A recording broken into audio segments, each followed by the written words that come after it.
Scientists just found where the moon's water is actually hiding. Everything we thought we knew about our moon was just proven wrong by a hidden reservoir hiding in plain sight for 50 years. Scientists have just confirmed water, real measurable water, trapped inside the moon's own glass and rock, surviving in conditions that should have destroyed it instantly. If the lunar surface isn't the frozen wasteland we were told, what else are we missing?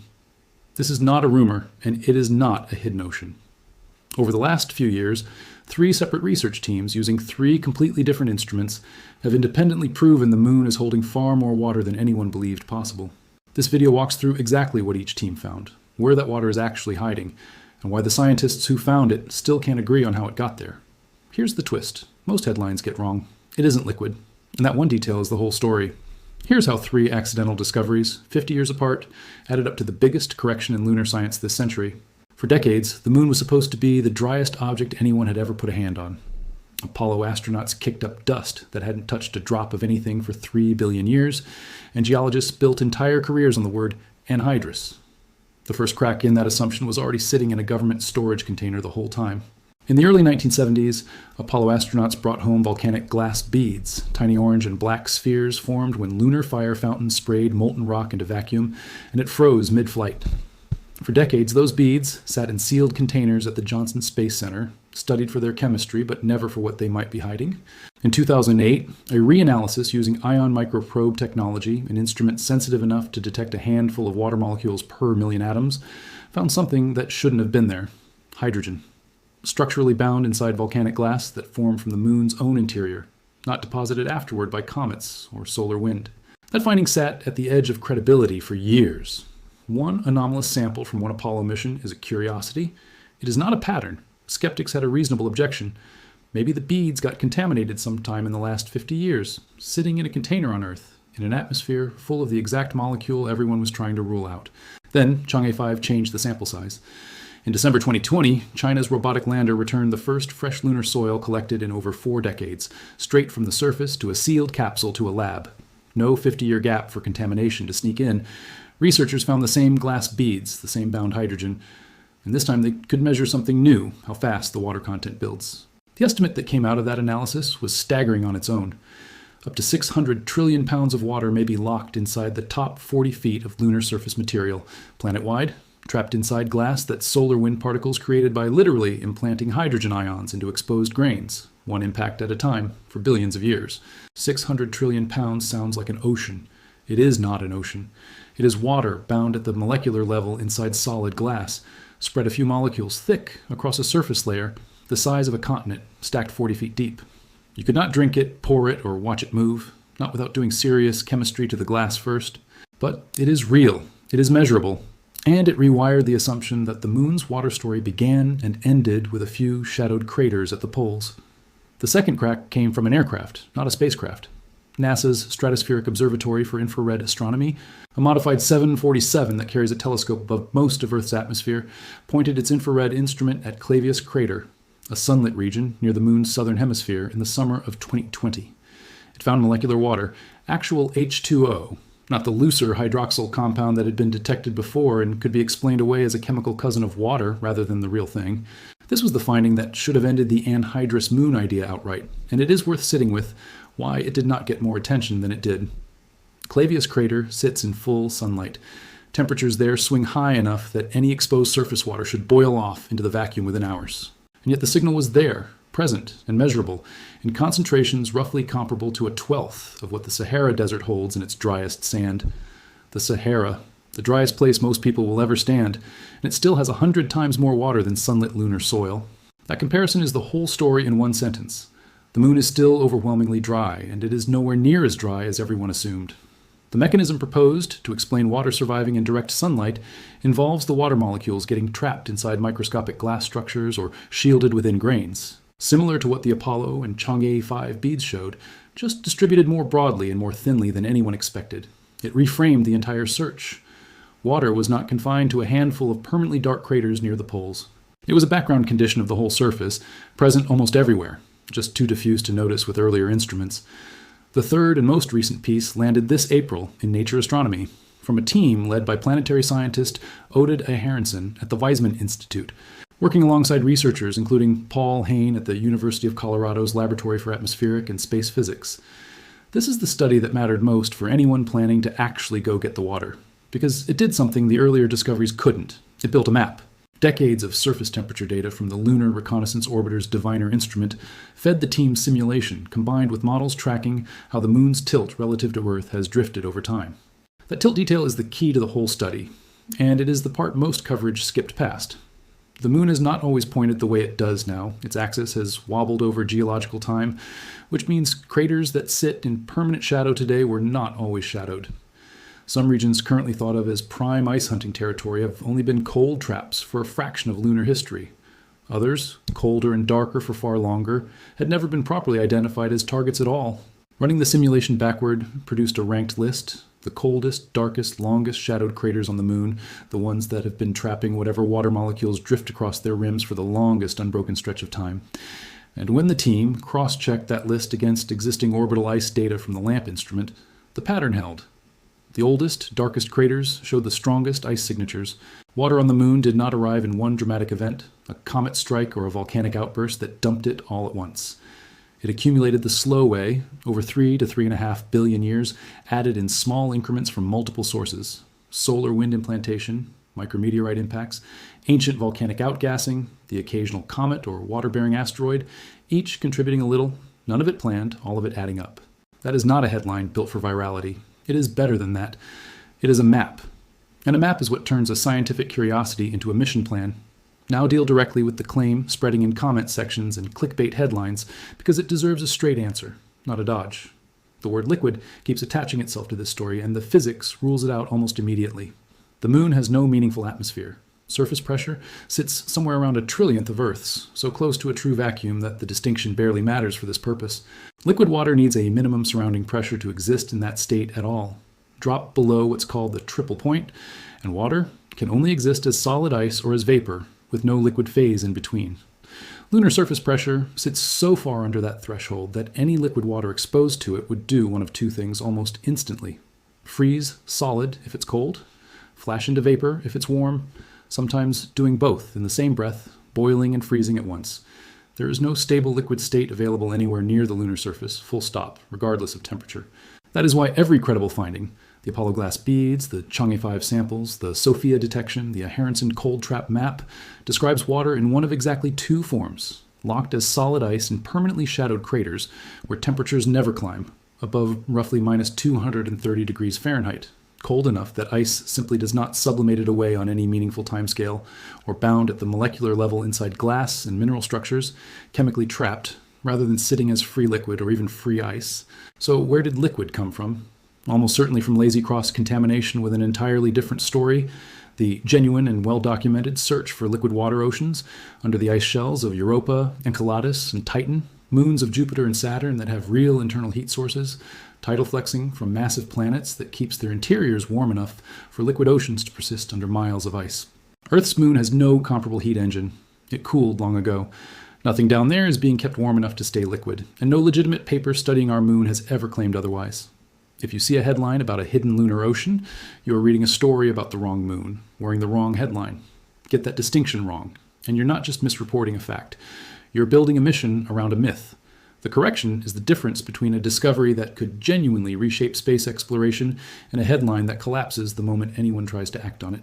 Put the real numbers next to each other and the picture sharpens fast. The Aherenson team's cold trap mapping, combined with earlier radar and neutron spectrometer data from missions like L-CIRIS and Lunar Prospector, suggests that permanently shadowed polar craters alone could hold ice deposits totaling in the billions of metric tons. Layer that on top of the 600 trillion pounds, potentially bound inside surface glass across the wider moon, and even accounting for how thin and difficult to extract that second category is, the total picture is not a rounding error anymore. It is a resource. And a resource changes behavior. Water on the moon is not just a scientific curiosity about how the solar system distributes its most essential molecule. Split it with enough energy, and you get hydrogen and oxygen, rocket propellant and breathable air, manufactured from local material instead of hauled up from Earth's gravity, well at a cost that, depending on the mission, can run past $10,000 per pound to low Earth orbit alone, before you even start climbing toward the moon. A source of water on site does not just support astronauts. It potentially turns the moon into a fuel depot for everything headed further out, Mars included. This is precisely why NASA is not treating the Aharonson map as an academic result to file away. The agency is developing an instrument called L-CIRIS, the Lunar Compact Infrared Imaging System, purpose-built to measure ice distribution in these newly identified cold traps with far more precision than orbital surveys can manage from a distance. The plan is to deploy it near the lunar South Pole in late 2027 on the ground, inside the actual shadowed terrain the models point to. Paul Hayne, who worked on both the cold trap mapping study and the L-CIRIS instrument, has been direct about why an instrument on the surface matters more than another satellite pass. Orbital data can suggest where ice probably sits. It cannot confirm how much is there, how pure it is, or how deep you'd have to dig. Only ground truth answers that, and ground truth is exactly what the next generation of missions is being built to collect. Here is the honest complication, the part serious researchers keep circling back to because it has not been resolved. Even with 3 independent lines of evidence converging on that identical result, water exists on the moon in multiple forms and larger quantities than assumed. Scientists still cannot agree on where most of it actually came from. Ralph Millikan, a planetary scientist at Brown University whose satellite spectroscopy work has separately identified widespread, water-rich volcanic deposits scattered across the lunar surface, has pointed to the real open question underneath all of this. The Apollo samples that first hinted at internal lunar water might represent the true average condition of the moon's interior, or they might be unusual outliers, anomalously wet pockets sitting inside a mantle that is otherwise close to bone dry everywhere else. Nobody currently knows which. The distribution pattern Millikan's team found, water-bearing volcanic glass spread across many separate deposits, rather than concentrated in one region, argues against the outlier explanation. But an argument is not a resolution, and there's a wide gap between probably widespread and proven. The competing origin theories stack up like this, and none of them is close to eliminated. Some of the water may be primordial, baked into the moon's interior from its formation roughly 4.5 billion years ago, and slowly leaking out through ancient volcanic activity ever since. Some may have arrived afterward, delivered by comets and water-rich asteroids that struck the surface over billions of years and left hydrogen behind in the debris. And a significant share, especially in that thin surface layer inside the glass beads, appears to be homegrown in an entirely different sense, manufactured continuously, right now, today, by solar wind. Charged hydrogen particles streaming from the sun slam into oxygen-bearing minerals in the lunar soil at high speed. And in that collision, new water molecules form on the spot, grain by grain, an ongoing chemical process happening across the entire sunlit surface as you read this. 3 sources, 3 timelines, 3 separate physical mechanisms, all potentially operating at once, all feeding that identical 600 trillion pound estimate, and no clean way yet to say how much of the total came from which. Millikan called it the key question left standing. He is not alone. Every researcher working this problem right now is circling the same gap. Confirming water exists was hard. Figuring out its history is proving harder. There is only one way the gap closes, and it is not a better telescope. It is a sample, collected in place, analyzed either on the moon or shipped back to Earth, from a location where the geological context, exactly which layer, exactly which mineral, exactly which crater, is fully documented before the drill ever goes in. Every orbital instrument built so far can tell you water is there. None of them can tell you its story. That is the entire justification for the next wave of lunar landers, and it is why the Aharonson map matters as much as it does. A map does not just show you where to look, it shows you where a sample would actually mean something. This is where the story stops being retrospective and starts being a countdown. Multiple missions are converging on exactly the cold traps this year's research identified, and the sequence matters. NASA's Viper rover, the Volatiles Investigating Polar Exploration rover, was built specifically to drive into permanently shadowed regions near the lunar South Pole and drill directly into the ice these studies describe, measuring composition and concentration on site rather than inferring it from orbit. Its mission history has been turbulent, cancelled, revived, and reshuffled between funding cycles, which is itself a small case study in how a discovery like this one keeps outrunning the institutional machinery meant to chase it. L-CIRIS follows in 2027, mapping ice distribution from the ground with a precision no orbital sensor can match. And the Artemis program's crewed landings are explicitly targeting the South Pole for the same reason robotic missions are heading there first. That's where the water is. Layer the international dimension on top, and the picture gets sharper still. China's Chang'e program, the effort that returned the glass bead samples confirming Apollo's 50-year-old anomaly, has already announced follow-on missions aimed at those identical polar cold traps, on a timeline that in places runs parallel to, and in places ahead of, NASA's own. Water is not just a scientific target anymore. It is a strategic one, And multiple space programs are now racing toward the same handful of ancient, permanently shadowed craters for reasons that stopped being purely academic the moment someone calculated what an on-site fuel depot would be worth. None of that changes the immediate scientific to-do list. The Aharonson team's ranked crater list needs ground verification. The origin question, primordial versus delivered versus solar wind manufactured, needs isotope analysis from a documented, in-place sample, the same kind of chemical fingerprinting that resolved the 2022 lunar debris identity mystery by matching paint spectra to a specific launch record. And the extraction question, how you actually pull water out of glass beads scattered across 100 million square miles of regolith versus mining solid ice concentrated in a crater floor, remains completely unsolved on an engineering level. Knowing water is there and knowing how to get it out are two different problems, and right now humanity has only solved the first one. Step back from the individual missions, and the real headline is this. The moon spent over half a century being described by one word, dry, and that word is now provably wrong, replaced not by a single triumphant discovery, but by 3 separate teams, using 3 unrelated methods, arriving at the same conclusion within a few years of each other.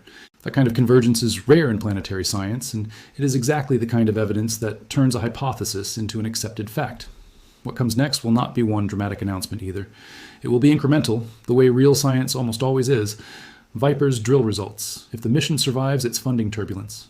L-CIRIS's 2027 ground survey. Whatever Artemis astronauts managed to sample and either analyze in place or bring home, each one adding a data point, narrowing the origin question, refining the map the Aharonson team built this spring. Watch for those results individually, because any single one of them could be the piece that finally settles where the moon's water actually came from. And whichever mission gets there first will have answered a question that has been sitting unresolved since the first Apollo sample went back in its container in 1972. The moon is not hiding an ocean. It never was. What it's hiding is quieter and, if you actually follow the physics, more remarkable. A world that spent 4.5 billion years being written off as empty.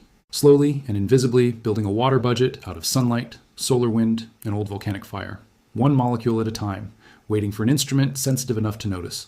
We just built one. Now we go get the proof.